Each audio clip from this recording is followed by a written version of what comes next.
I did not anticipate so many of you. I'm so sorry I went out drinking that. Do you need me to run and get you some water or something? I've got a giant pint of Coca-Cola, so I'm good. Right, everyone can hear me at the back? Yay! So, welcome to the most magical panel on Earth. And this is a Sailor Moon panel running or a Magical Girl one. Right now, this is the most magical. And I go by the name of Trinket, and sadly, I'm a bit of a Disney nerd. If you want to know about Disney World, Disneyland Paris, anything like that, I will probably be able to answer the question. And you'll probably be bored off your socks when I tell you everything. Now, this panel will include... Oh no, all my fonts have gone funny. This panel will include a tale as old as time, a quick history of how the blossoming relationship began between anime and Disney. When anime and Disney crossed paths once upon a dream. And let's get down to business and throw the shade. If you was expecting this to be a super nice panel, it's not. Now, most of you, hopefully, how many of you know anime actually was inspired by Disney? Did anyone actually know that? Oui. Now, I am going to butcher the pronunciation of his name because I am from Essex and we're rubbish people for learning pronunciation. So, Tezuka. Spot on. He's best known for Astro Boy and Blackjack. I mean, how many of you guys have watched either one of those animes? Yes, good. He loved Bambi and Dumbo to the point that he actually watched Bambi between, and it's stated, between 80 to over 100 times, so he is a full Disney weeb. He absolutely loved Walt Disney's artisticness. He loved the way he drew characters, and Bambi drew his biggest inspiration. So that's why Astro Boy, Kimber, the White Lion, and everything, they have big heads and big eyes. And that's where, you know, anime began. And he then became the god of manga. I don't know if he self-proclaimed that. I've been Googling that. Did he self-proclaim? No one will ever know. But that is a great title to have. I'd love to have a title like that. Now, when Disney meets anime, we came here together as one and forever, where all of your dreams come true. A dream is a wish your heart makes. I'm sure you have. Pixel cuteness.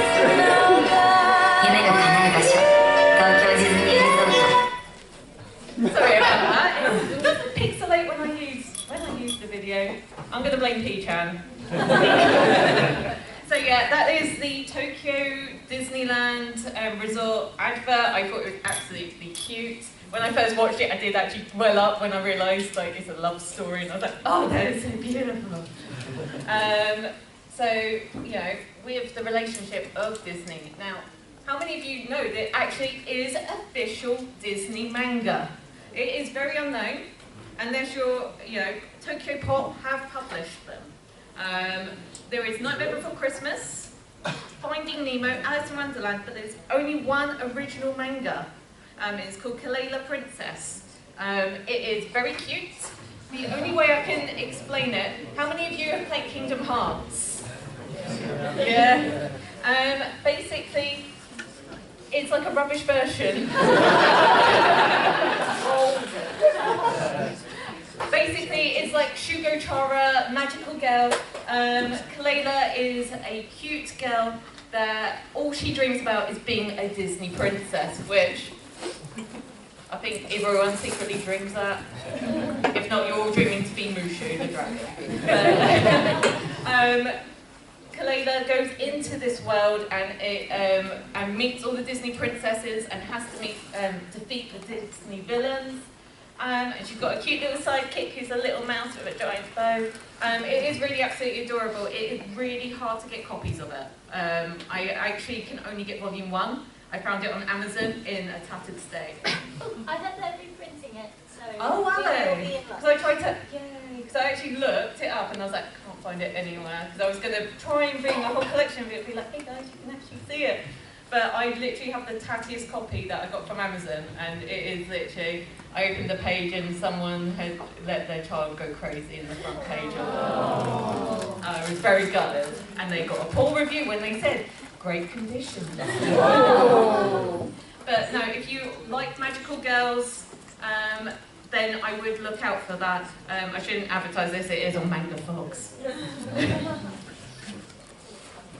Then of course, the most famous sort of crossover. Now technically I know this is an anime, but if you look at the style and things like that, everyone pretty much can say that Kingdom Hearts is. So everyone knows what Kingdom Hearts is, right? I had a no. Do they? Well, basically, sorry. I was going to say, if you don't know, it's all about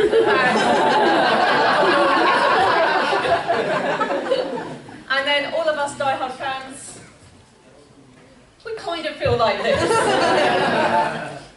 Forever waiting. Now, with Disney, they did the unthinkable. Now, has anyone got any ideas of what the unthinkable could be? Jungle Book 2. Kimber the White Lion. Okay. Disney bought the rights to Studio Ghibli. That is actually fake news.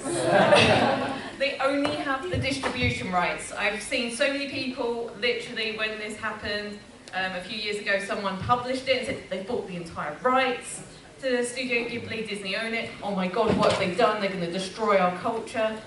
And it's actually, you know, it's just the distribution rights.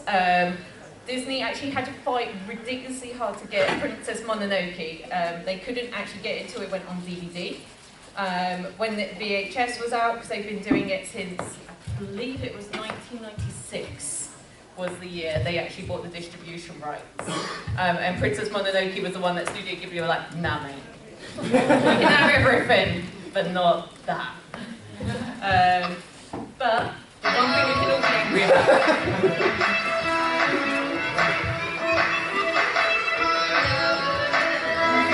I actually hate this. 1, 2, 3, 4. Tiny little fish. She's a little fish from deep blue sea. She's a little girl around the sea. She's a little fish who's been along.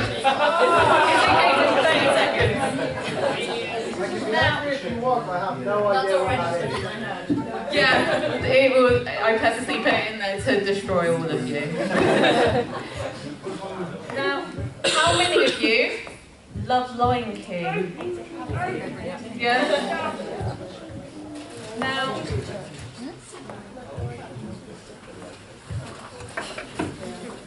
Now, with Lion King, there is, has anyone else heard of Kimber the White Lion? Yes. Good. Now, there's a lot of controversy about Lion King versus Kimber.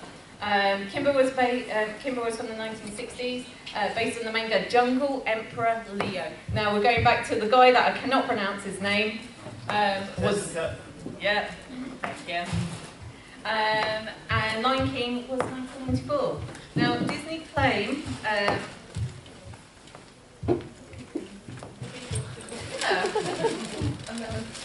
Don't worry, Chevy doesn't quite like it from people. Disney claimed to have taken no inspiration from the artists or directors having encountered basically, all of them have said, no, we took no inspiration, okay? However, one of the artists worked in Japan in the 80s, and he was like, yeah, I actually loved Kimber. The director was like, yeah, I was brought up watching Kimber the White Lion. So saying you took no inspiration, yet you knew of its existence, and there is a lot of similarities. Sadly, I spent 6 hours trying to get all these pictures together to show you guys the full comparisons. Google was crap, and trying to screenshot really terrible copies of what Kimber was absolutely abysmal. It just looked like a pixelated mess. So what I've got for you is a few pictures. The main, the similarities are, Kimber and Simba, very similar names, to the point that Matthew Broderick, what happened to his name? I butchered his name, I'm really sorry. I even have an awkward name myself.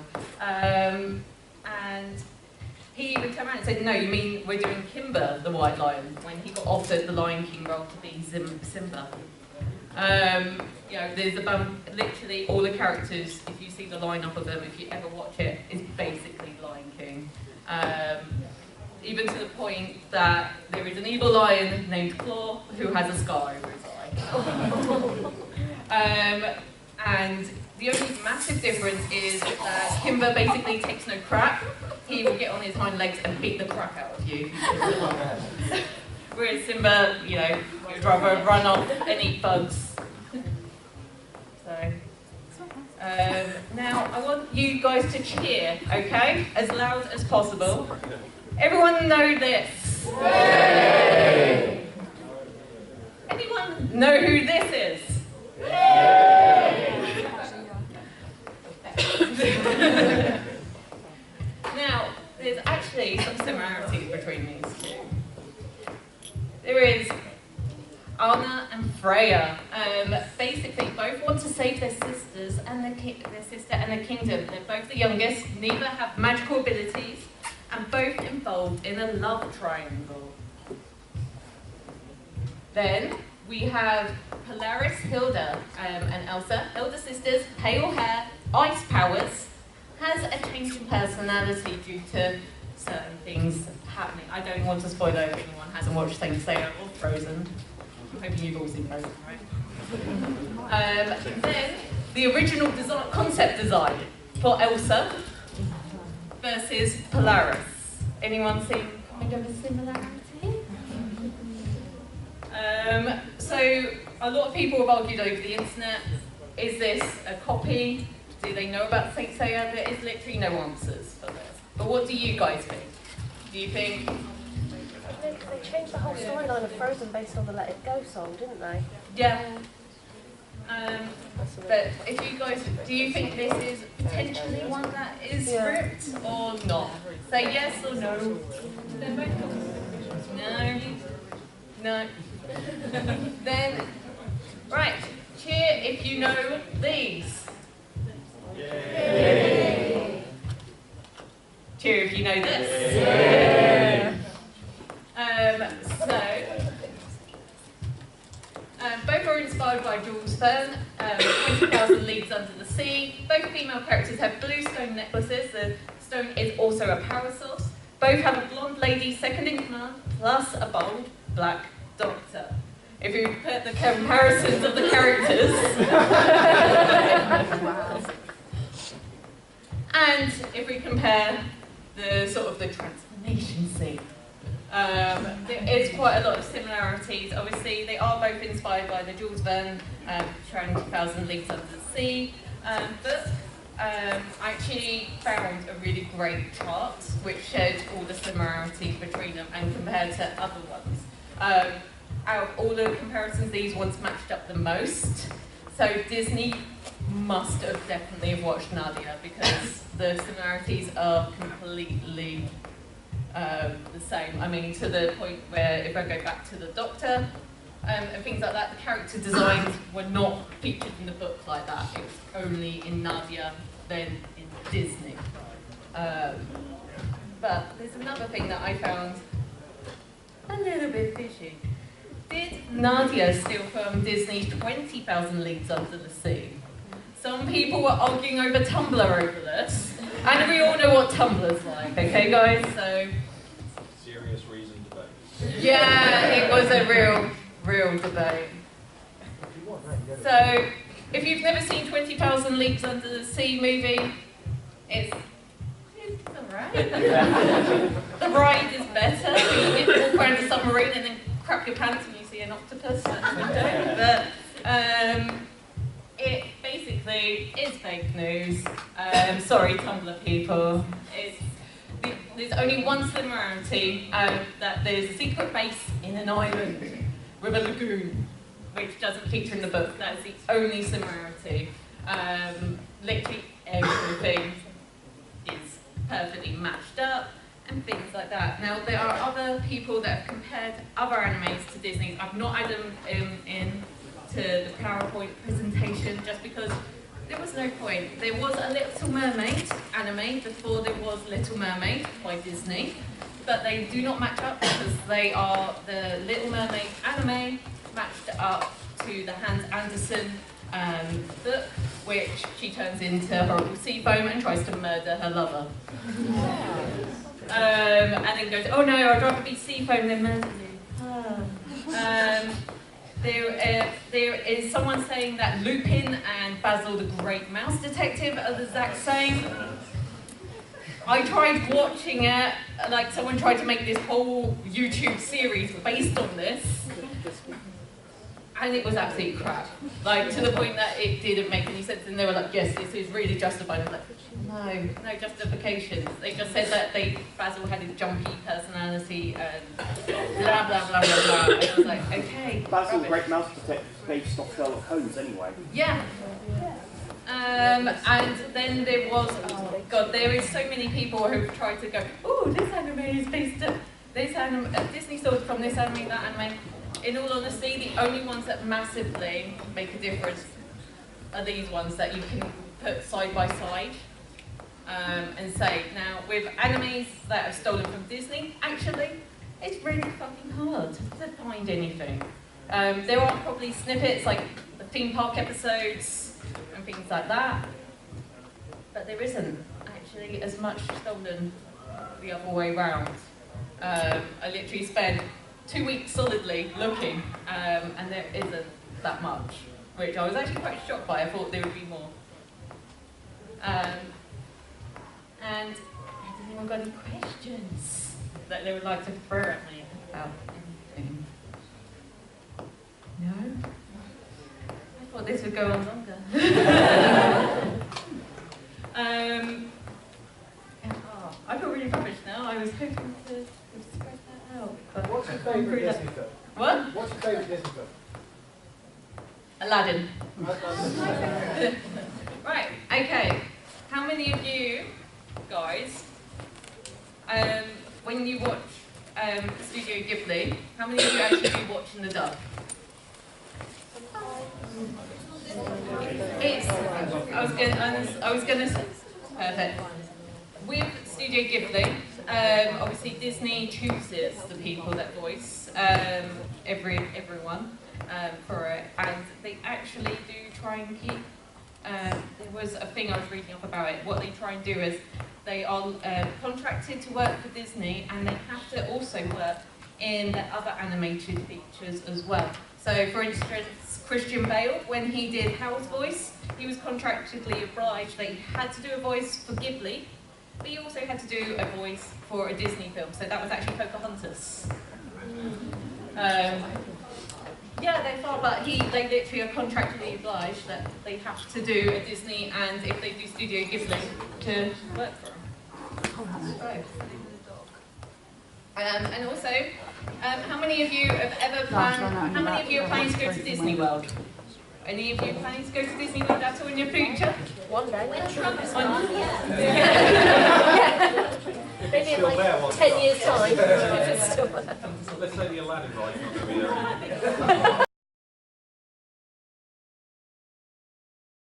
Right. We have it working now. Hooray!